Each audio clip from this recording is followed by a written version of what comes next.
Hi, everyone, and welcome to our series called Coping with Crisis. And we decided to do this series because of the crisis we're all having to deal with this coronavirus crisis and the shutdown of our economy and the shutdown of businesses and whatnot, and basically our lives. We're all at home trapped, and so it's causing a lot of people to have some problems. You know, people are losing their jobs. People are losing their normality. They're losing the way they do life. Everything's been pulled out from under their feet, and so it's a new reality. It's a painful reality for a lot of people, and we don't know how things are going to shake out. We don't know what comes after. We don't know if we ever go back to normal. If our lives are going to be completely different. And so we all struggle with it. We all are struggling with it. Everybody is, because it is a complete disruption of life. There's no doubt about that. And for some people, it's more traumatic because they're losing things. They're losing their retirement. They're losing, their business. They're losing their ministry. They're losing all kinds of things. So what I thought I would do is put together a series of messages, really kind of a internet counseling type of situation that would help people deal biblically with what's happening. And these principles not just simply apply to a coronavirus crisis, but they apply to any crisis or problem that comes our way, and how to deal with them from a biblical standpoint.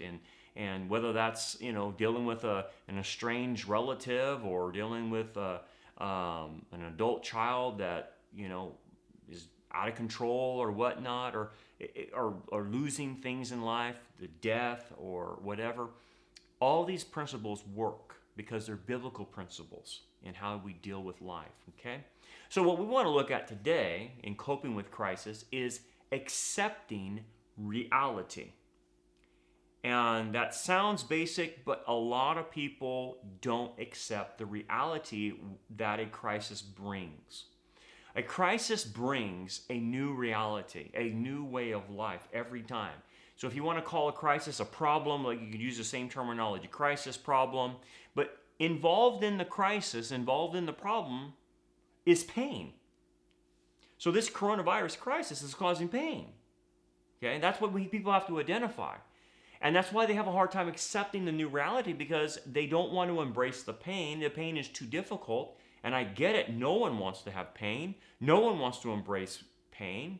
We want to run from it. In fact, pain makes us do three things, or a crisis or a problem.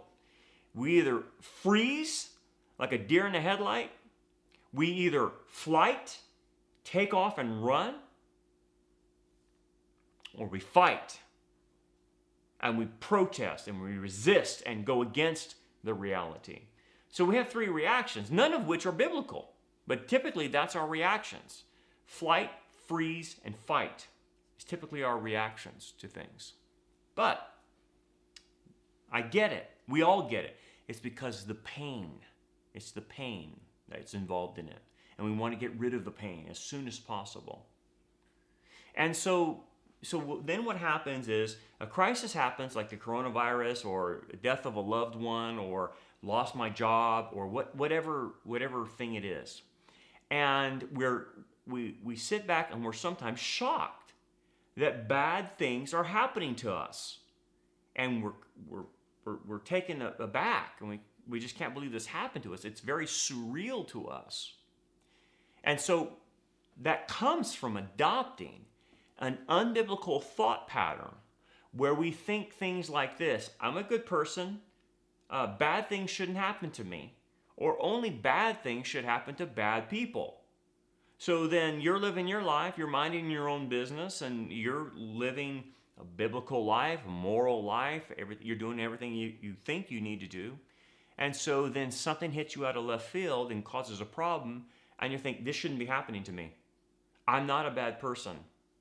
And I know that sounds very cliche, but it really is what the thought patterns are going on in people. They can't believe bad things are happening to them. And so they're in denial of reality. It shows and evidences that they're in denial of reality to think that being a good person protects them from this reality of bad things happening to them. And that's not a biblical thought pattern, but yet that's what some Christians get themselves into. So they completely are in shock. They're completely, I can't believe this is happening to me. And they go into that shock, initial shock about that because they're not thinking correctly. So anyway, this is part of the problem of embracing realities. Most folks won't embrace the reality that they live in. So that's why they're shocked. In their reality, bad things don't happen to good people, and bad things shouldn't happen to them. And that's really a thought pattern that's going on. And again, what it's really saying is that the person will not accept what the Bible says about the reality that we live in. As you know, God is the ultimate reality. He's the creator of reality. He's the one who spoke reality into existence. The physical reality, the spiritual reality. He's the creator of all things. And you obviously know by reading the Bible, things happened in the Bible that tell us that our environment, that our reality changed drastically from what He initially created. And so, for instance, people know about the fall. They know about Genesis 6. They know about Tower of Babel. They know about the predictions of the end times. And yet, for some reason, they refuse to accept that truth about reality. You know, the idea, to get your arms around this, think about this as far as prophecy is concerned. Prophecy says things are going to get worse before they get better. That's a reality we have to accept. But most people don't want to accept that things are going to get worse. They just don't want to accept that because their lives are going to be disrupted. But if we read the Bible, it tells you it gets worse before it gets better. And it's going to get really bad. And the good thing about it is we're promised to be raptured. But nonetheless, that's why a lot of people don't gravitate to prophecy because it scares them of that reality that's coming. And so a lot of times they just refuse it, or they go to a church that completely doesn't teach it because they're afraid of prophecy or whatever. That's an example. But many times, people refuse to accept the biblical reality of the fall, the Genesis 6, and the Tower of Babel because they have perfectionist standards and they are idealists many times. And what that means is they want the world to be perfect in their minds. They have an ideal standard of what life should be. They have their life mapped out of how their life should go. And it's all perfectionist standards. This is the way I think my life should go, and this is the plan I have, and it better not change. Well, guess what? All those perfectionist plans, all those idealism of how you think the world should be will run up against the reality of the biblical norm, which is the reality we live in is fallen. And a lot of people simply don't understand what that means. It means that any perfectionist, idealist plans that you have for your life are going to be completely disrupted by the reality we live in. You're going to be hit, and your plans are going to be derailed by life. Look what the coronavirus did. Whatever plans you had are now disrupted. And that upsets a lot of people. Upsets them. And the longer they don't accept that everything just got disrupted by this reality, the more in protest they go. And they get stuck. And they get stuck in their protest of what reality is doing to them. And they never really get out of that. It's a hard thing to do and to endure if you decide to stay stuck and fight against reality. So when we have this perfectionist attitude or this idealistic attitude, and we create a set of standards that we want the world to be governed by, that we want our lives to be governed by. And then when reality doesn't meet our demands, that's when we go into all kinds of things. We get in anger, protest, depression, despondency, hopelessness. All those things start coming in because reality is not meeting our demands. But we are not to live like that. The Bible is saying this: you are not to live making demands on reality because you didn't create reality. You, as a believer, are to adjust to reality, not demand reality change to you. And that's the big lesson in the Bible about how to deal with reality. Adjust to the reality that hits you. Adjust to the new problem. Adjust to the new crisis. That's what the Bible's calling us to do. Well, anyway, let's talk about the three things that affected the world that most people don't seem to grasp. These are elementary, but you would think that people would understand this. Maybe they do, but they don't embrace it, I guess. You know, they embrace the reality that Jesus came to save us and he gives us new life, but they won't embrace what happened to our reality.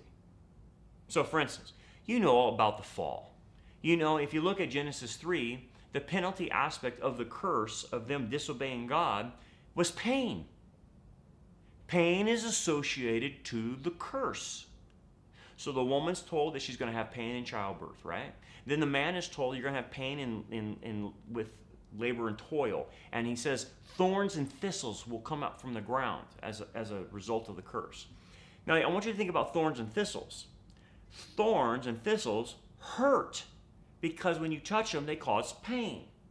So what he's telling Adam and all of us and Eve, pain will be associated to you now for the rest of your life. And you will go from pain to pain. And that's how reality is. The physical environment will work against you. So there will be tornadoes and hurricanes and earthquakes and all kinds of things that you can't do anything about. There will be viruses that you can't do anything about because the world is cursed. And so you will get a source of pain from a fallen world. That's number one. The subpoint of this is that man fell, the environment is cursed, but man then takes on a sin nature. And human beings are born with a sin nature now. We inherit this sin nature from Adam. And so what does that do? That exacerbates everything. Because now we're dealing with human beings that have a tendency towards evil, have a tendency towards sin and doing the wrong thing. And what does that mean?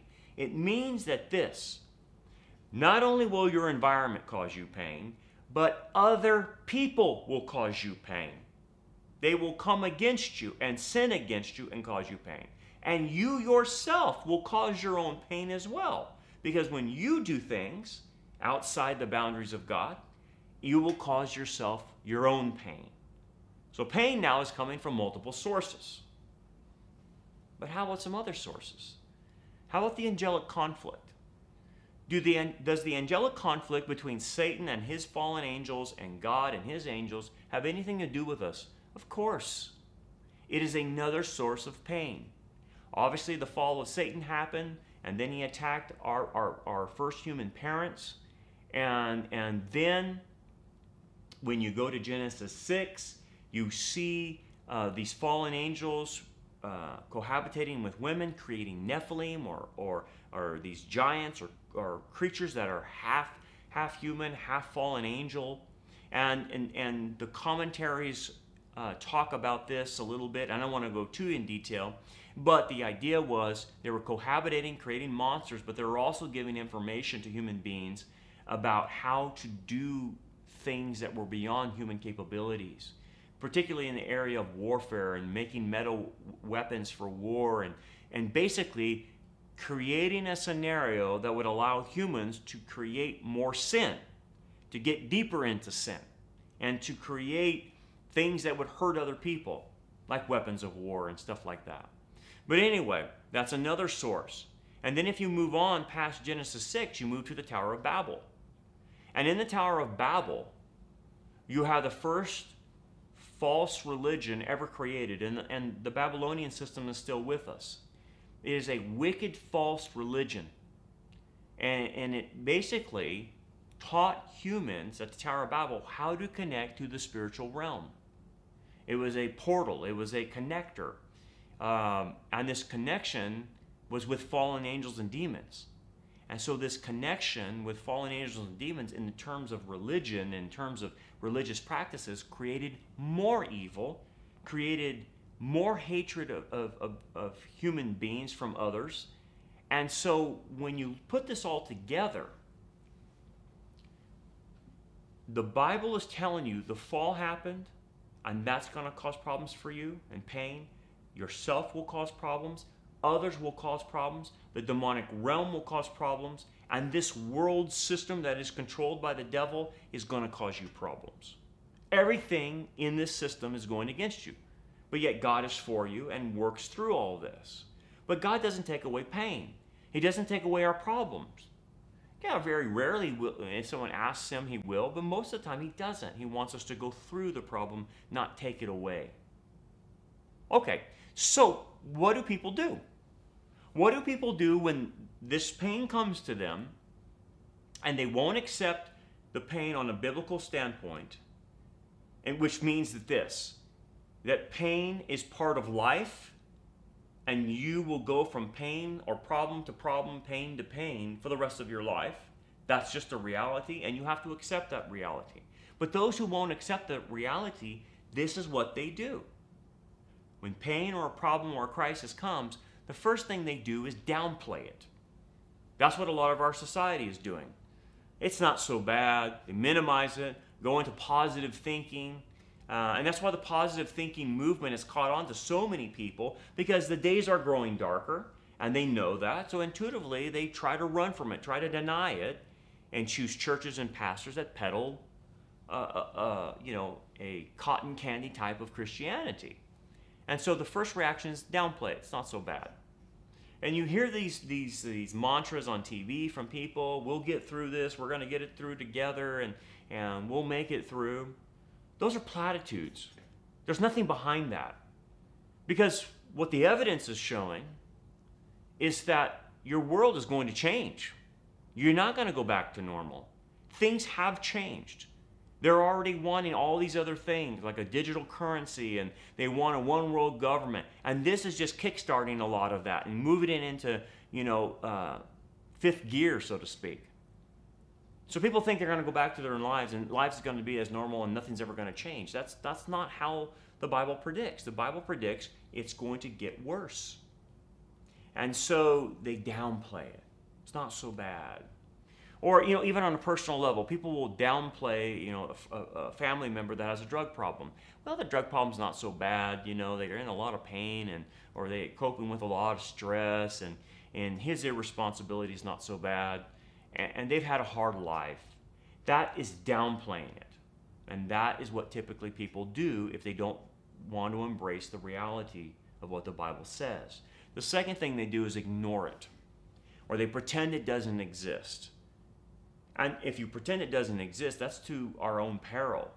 And this creates in the person a willful ignorance, a willful naivety. So basically, when you have willful ignorance and a willful naivety, the person detaches from the real world. Like it's not going on, it's just not happening, and I refuse to acknowledge it. And that's a bad deal. Like for instance, look at in the Bible. David would not face the reality of dealing with his two sons that went out of control. Amnon and Absalom. Completely out of control. Two knuckleheads, right, that he had to deal with. But he wouldn't confront them. He denied the reality of what his sons were doing. He knew it was happening, but he just simply denied it. So how do we know he denied it? Because he didn't take action against it. He didn't deal with Amnon. He didn't really deal with Absalom. He just left. And so that's an example of pretending the problem doesn't exist. Or the third way people go into dealing with crises or pain or whatever is to protest against it, get angry, resist it. The reality doesn't meet my expectations. And so I demand reality meet my expectations. Well, good luck on that. It's not going to happen. So they get very angry, very bitter about life, very, very, very salty. And inside them, there's this bitterness that's in them. And boy, they can get lit up easily in their anger because of that. And again, If you look at Psalm 73, you will see the writer of Psalm 73, Asaph, get angry with what's going on in life. And that's okay. We get it. We see the injustice of life. But he brings himself back to faith by saying, I know the end of these people. And I know how it ends. And so at the end of the day, you always have to bring yourself back to, okay, what does God say is going to happen to me? What does God say about the world? What does God say about unbelievers? What is he going to do with them at the end? And so that kind of brings you back into reality, because sometimes you do get angry, and sometimes it's okay to be angry when bad things happen, when things come your way that you didn't cause. You have a right to be angry, but then you have to channel that anger towards faith. And what does God say about it? The other thing that people do, the fourth thing, is give up. They just lose hope. They get permanent in their mindset. Nothing will ever change. It's always going to be like this. But that's not true. The devil wants you to think that God is a fatalistic God. That God, can't intervene and won't change the situation. And you know that's not true. And also you know that eventually everything changes. God changes the whole world. He creates a new heaven and a new earth. He created the New Jerusalem for us. And the great thing about the New Jerusalem, it's showing you a new reality where there is no pain. What does it say in Revelation 21 verse 4? He will wipe every tear from their eyes. There will be no more death or mourning or crying or pain, for the old order of things has passed away. God has promised us a new reality where pain doesn't exist anymore. And so it does change. We won't live this way for all eternity. And so you have to keep reminding yourself of that when you're going through pain, that it's for a time, it's temporary, and things will change in the future. The other thing people do is this. They become depressed, they become despondent because they don't like the pain and they have no way of avoiding it. They feel a loss of control. So people start withdrawing. They shrink back from life. They avoid as much pain as possible. In fact, they'll start living their life with the idea and the goal of avoiding as much pain as possible. Now, in order to do that, you have to almost become a hermit. You have to shut down your social life. You have to avoid people that could cause you pain, the potential of pain in relationships. You basically take no risks in life. You won't venture out and do something maybe God's calling you to do because it's too painful if you fail. You won't try hard things because it's just too hard and I don't want to deal with the pain. And so you start just existing and you start becoming Laodicean in your mindset. You just are useless for the king because you're so afraid of pain. That's not a good place to be. Let me give you an example, positive example. The thorn in Paul's side. He tells us that there was a thorn put in his side because he saw the glories of heaven, right? And he said this, he says, I was given a thorn in my flesh, a messenger of Satan to torment me. 3 times I pleaded with the Lord to take it away from me. But he said to me, my grace is sufficient for you, my power is made perfect in weakness. Very famous verse. But I want you to explore this just a little bit of what Paul did. This was real pain that came to torment Paul. Okay, so he uses the word torment. He was tormented by this thorn in the flesh. And a lot of people say, well, this thorn in the flesh was something wrong with his physical body. No, he tells you in the text what the thorn in the flesh was. He says, a messenger of Satan was sent to torment me. Well, what does that mean? Well, it means that God permitted, like he did with Job, for Paul to be harassed and attacked by either a fallen angel or Satan himself. We don't know, but it definitely was a messenger of Satan. So if you take the word messenger of Satan, you can translate that to angel of Satan, which means a fallen angel of Satan, the fallen angels. So some particular fallen angel was put on Paul as a tail that continued to harass him and cause him some type of pain that tormented him. And God was asked by Paul to take it away, and God said, no, I won't. My grace is sufficient. My power is made perfect in weakness. Now, what's happening here? And again, Paul, like any human being, like any of us, would say, God, please take the pain away. But God said no.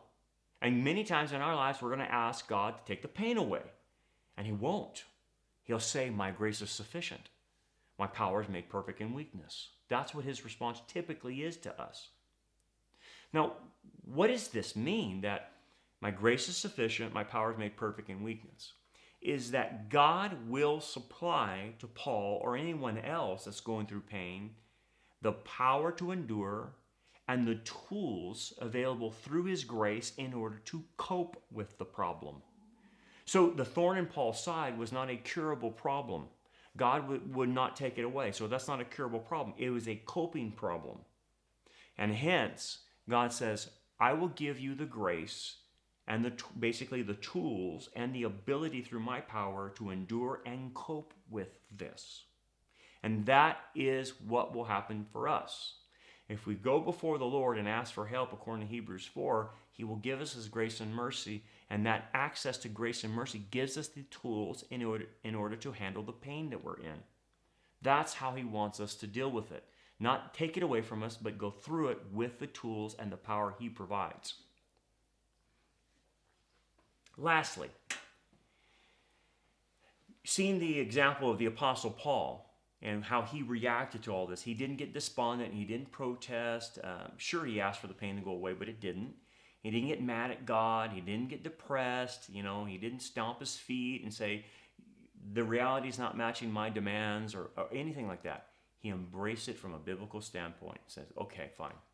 The pain is here. I need to accept the tools God gives me and his power to endure this. That's the biblical way of handling things. With all these factors, again, in the world that's going on, the world is causing us a lot of pain as believers, no doubt about that. Everyone's in some sort of pain with family members or just the way the world's going. But what is God saying? What is the overall message? We looked at the other factors that would cause us problems, right? That would bring problems to us. Well, we have to, what I call, embrace the fall. You have to embrace Genesis 6. You have to embrace the Tower of Babel. You have to embrace the end times in this, that because of those realities that we're living in, they are constantly going to cause us pain. We will cause our own pain many times. And that's what we should expect. We should expect that until the day of the rapture or the day we're taken home in death, that the world is going to cause us problems day in and day out. Pain will be the normal part of our lives. And you have to accept that. I have to accept that. It's not a pleasant thing. And again, this doesn't sell in books, and this doesn't sell with the TV preachers to tell people pain will be part of your life until you're taken home and in death. So that's a hard reality to grasp, but the quicker you do it, the more you can get into reality and access God's tools to deal with it. So when pain comes your way and a problem comes your way, it won't shock you and say, this is abnormal. It would actually cause you to say, no, this is normal and I should expect it, and this is the way it's always going to be. So we got to stop wrestling with God about reality. We can't demand that God shape reality in the way we think it should be. That's most people's prayer lives, right? They pray that God would shape reality to fit their demands. And that's why most of their prayers are not answered. And we go into this wrestling match with God and we never win. We just constantly are wrestling with him like Jacob did. So we open our hands as a gesture to say, I am willing to lose my version of life as the way I wanted it. And I accept however God takes me and that reality that he brings to my life. We can't control it. I don't have any control. You don't have any control. We leave it up to God for controlling things. And all we can do, what can we control? We only can control our reactions to pain. We only can control how we deal with the problem. And that's the only thing you can control. And that's what you and I need to own. We don't need to go into victimhood or anything like that. We tell ourselves, what can I do about this? I want you to think about God himself. God himself identifies with our pain because he went through the pain of sin and death, of taking that on for us on the cross, and suffered more than any of us put together ever suffered. He suffered more than the whole of humanity for all time and all history. He suffered that. So when you look at God, he is not a God that doesn't know what it feels like to feel pain. He is a God that feels pain because he went through it. He went on the cross and took our sins upon him. You know that theologically. But what does that mean as far as how I'm going to relate to God when there's pain? That he will be there through us and he understands our pain. He gets it.